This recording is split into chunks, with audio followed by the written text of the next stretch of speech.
بسم اللہ الرحمن الرحیم۔ السلام علیکم ناظرین، آپ دیکھ رہے ہیں انوکھا انداز۔ میں آپ کا ہوسٹ جمال صدیقی، امید کرتا ہوں آپ خوش و خرم ہوں گے۔ ناظرین کرام، اسرائیل اور غزہ میں ہونے والی جھڑپوں کے بارے میں ہم نے بہت بار آپ کو اپڈیٹ کی اور آپ کو یہ بھی بتایا کہ ٹروس کے بعد اسرائیل باز نہیں آیا، اپنے صدارتی الیکشن کے بعد بھی جو ہے وہ اسی نہج پہ چلتا رہا، اسی پیٹرن کو فالو کرتا رہا، اور اس وقت بھی کل رات کی ہونے والی جھڑپوں کے بارے میں بتائیں کہ احتجاج ہو رہا تھا، اور احتجاج بھی کیوں ہو رہا تھا؟ اپنے حق کے لیے آواز اٹھانے کے اوپر ان کو احتجاج سے روکنے کے لیے ڈرون سے اٹیک کیے گئے، ڈرون سے کاروائیاں کی گئیں۔ یہ وہ قوم ہے جو کہ معصوم بنتی تھی اسرائیلی، اور آج جب ان کے نتن یاہو کے بعد نفتالی بینٹ نے اقتدار سنبھالا تو وہ بھی وہی کام کرتے رہے، اور کہا تو یہ بھی جاتا ہے کہ وہ کٹر یہودی مسلمانوں سے سخت خائف ہیں اور دشمنی میں انتہا کر دینے والے، اور ان کے بارے میں بہت سارے حقائق ہیں جو کہ اپنے اس ویلاگ میں ڈسکس کریں گے۔ سب سے پہلے تو آپ کو یہ بتاتے چلیں کہ غزہ میں جو اللیگل سیٹلرز سے ان کے حوالے سے پروٹیسٹ ہو رہا تھا، اور اس پروٹیسٹ کو روکنے کے لیے، ان کی آواز کو سلب کرنے کے لیے اسرائیل کی فوج نے اٹیک کیا، اور وہ ڈرون سے جو ہے انہوں نے آنسو گیس اور آنسو شیل فائر کیا، اور اس کے ساتھ ساتھ ربڑ کی گولیاں معصوم نہتے فلسطینیوں کے اوپر برسائیں، جس سے 380 شہری زخمی ہوئے ہیں۔ 380 شہری، جس میں کرٹیکل واؤنڈڈ 31 ہیں، یہ کہا گیا ہے رپورٹ میں، جو کہ آپ کے سامنے اسکرین پہ نظر بھی آ رہی ہوگی، اور ابھی ہم آپ کو ایک پکچر شو کریں گے جس میں آپ واضح ہو جائے گا کہ کس طریقے سے آنسو گیس انہوں نے ڈرون کے ذریعے فائر کیے ہیں۔ ہم آج تک یہی سنتے آئے تھے کہ ایران کی طرف سے حماس کو ٹیکنالوجی پرووائڈ کی گئی، اور اس کے تھرو ڈرون اٹیک ہوں، راکٹ اٹیک ہوں، وہ اسرائیل کی ٹیریٹری میں جاتے ہیں اور یہودیوں کے اوپر برستے ہیں۔ مگر یہاں پر یہ بتاتے چلیں کہ اسرائیل جتنا مظلوم معصوم بنتا ہے، اس کی حقیقت متعدد بار ہم کھول چکے ہیں فیکٹس اینڈ فگرز کے اوپر، اور یہ نہیں کہ صرف زبانی کلامی لفاظی سے کام کیا جائے، ہم آپ کو پراپر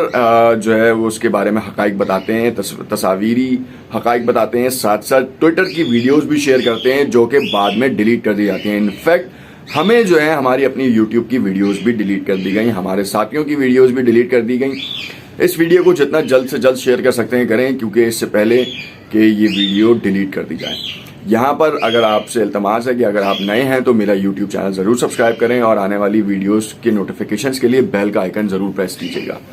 یہاں پہ ناظرین کرام بتاتا چلوں آپ کو کہ اسرائیل نے ایک بار پھر جمعے کے دن ہونے والے احتجاج پر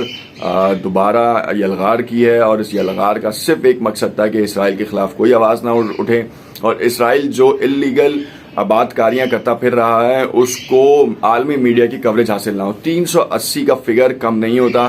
31 افراد شدید ترین زخمی ہیں، اور ان شدید ترین زخمی افراد میں کتنے معذور ہو چکے ہیں یہ آپ صرف سوچ کے ہی آپ کا دل دہل جائے گا، اور اس بات سے جو ہے وہ آپ کو تقویت ملے گی کہ خدارا اللہ پاک اب آپ اسرائیل کے اوپر جو ہے نا وہ ایک سخت سٹینڈ لیں۔ مگر ہم آپ کو یہاں پہ تصویر دکھا رہے ہیں جس سے آپ کو، اور پھر اس کے بعد مزید اس ویڈیو میں خلاصہ کریں گے اور آپ کو بتائیں گے فیکٹس اینڈ فگرز۔ یہ تصویر دیکھیے آپ کے سامنے آ رہی ہے، اور اس تصویر میں آپ دیکھ سکتے ہیں کہ کس طریقے سے اسرائیلی پریس والے جو ہیں وہ ویڈیوز وہ کر رہے تھے، اور انہی کے اوپر یہ کام ہو چکا ہے۔ کس طریقے سے جو پہاڑی کے اوپر تک جو ہے باقاعدہ جو ٹیئر گیس ہیں وہ شیل فائر کیے گئے ہیں۔ ٹینشنز جو ہیں وہ ویسٹ بینک میں شدید ترین ہو چکی ہیں، اور آپ جان سکتے ہیں کہ میں آپ کو ایک چھوٹی سی چیز بتاؤں جو اپڈیٹ ہے۔ مئی میں صرف 34 فلسطینیوں کو شہید کیا گیا، اور ان کا کام یہ تھا کہ وہ اسرائیل کے خلاف آواز اٹھا رہے تھے۔ الجزیرہ کی ایک رپورٹ ہے جس میں انہوں نے باقاعدہ طور پہ کہا اسرائیلی فورسز اوپن فائر آن پیلسٹینین 100 باؤنڈڈ، اور اس کے بعد اس طریقے کی متعدد کل رات ٹائمز آف اسرائیل نے بھی اس کو رپورٹ کیا، مگر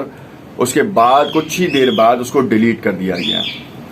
آپ کو معلوم ہے عالمی میڈیا جو ہے وہ اسرائیل کی بربریت کی خبریں ذرا کم ہی نشر کرتا ہے، اور جب نشر کرتا ہے تو اس میں دو پہلو رکھتا ہے۔ پہلا پہلو تو یہ رکھتا ہے کہ اسرائیل اپنے دفاع میں کام کر رہا ہے، اور دوسرا پہلو یہ رکھتا ہے کہ دہشت گردی اسرائیل کے لیے ہو رہی ہے۔ تو بات تو دونوں ایک ہی ہیں، مگر ذہن سازی کے لیے یہ کام کیا جاتا ہے، اور ذہن سازی میں بہت سی اسپانسرڈ پوسٹ بھی لگائی جاتی ہیں، جس سے آپ کو اور ہمیں یہ سمجھنے میں مدد ملتی ہے کہ شاید فلسطینی یہ کام کر رہے ہوں گے یا ایران یہ کام کر رہا ہوگا۔ حماس جو ہے وہ ٹیرر آرگنائزیشن ہے، دہشت گرد تنظیم۔ آپ اتنی متعدد بار دہشت گرد ٹیرر آؤٹ فٹس کے نام پڑھیں گے کہ آپ کو خود لگے گا، آپ خود اپنی زبان سے ہی کہہ رہے ہوں گے وہ جو ٹیرر ملیٹنٹ گروپ ہے یا ملیٹنٹ گروپ ہے، ملیشیا ہے جو کہ اسرائیل کے اوپر حملے کرتی ہے اور جس کو ایران کی سپورٹ حاصل ہے، جس کو بیک ڈور چینل سے چائنا، پاکستان اور رشیا کی سپورٹ حاصل ہے تاکہ وہ امریکہ اور اسرائیلی مفادات کو ختم کر سکے۔ حالانکہ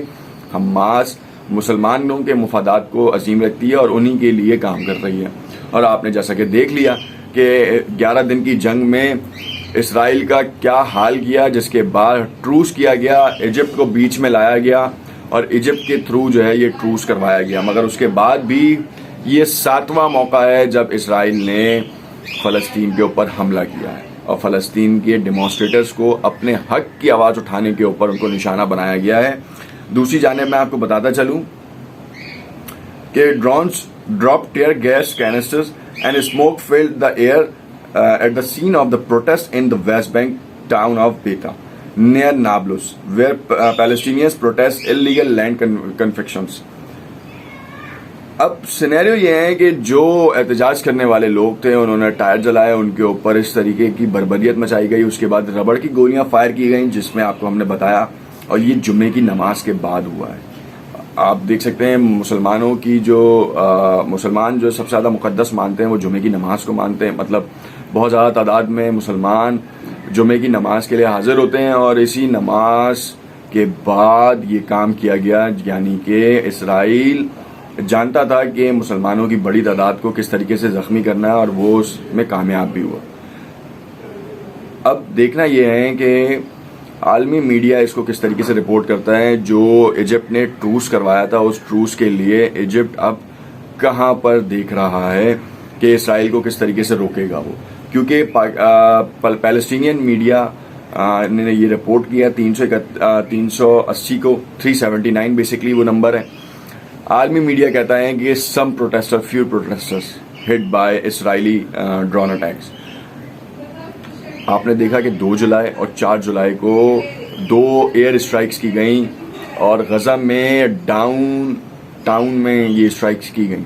اس میں متعدد افراد زخمی ہوئے، مگر اسرائیلی فوج نے IDF نے یہ کہا کہ ہم نے حماس کے ڈپوز کو جو ہے نشانہ بنایا تھا اور وہ یہ کام کر رہے تھے کہ وہاں سے وہ راکٹ کی ترسیل ہوتی تھی ڈفرینٹ ایریاز میں اور ڈفرینٹ حماس کے گروپس کو، تاکہ وہ اسرائیل کے اوپر out of the border attack کریں، اسرائیل کی ٹیریٹریز میں، اسرائیل کے نیوکلیئر ایسٹس کے اوپر، جو کہ لاسٹ ٹائم بھی کیا، اور سیریا سے جو ہوا تھا اس میں بھی کہا جاتا ہے کہ یہ سیرین فوج نے نہیں بلکہ حسن نصر اللہ کے لوگوں نے یہ کام کیا تھا وہاں پر۔ دیکھنا یہ ہے کہ اس میں کتنی صداقت ہے اور اب اسرائیل اور فلسطین کی کہانی کہاں جاتی ہے، اور ہم اور آپ عالمی میڈیا کی نیوز سے کتنا باخبر ہوتے ہیں۔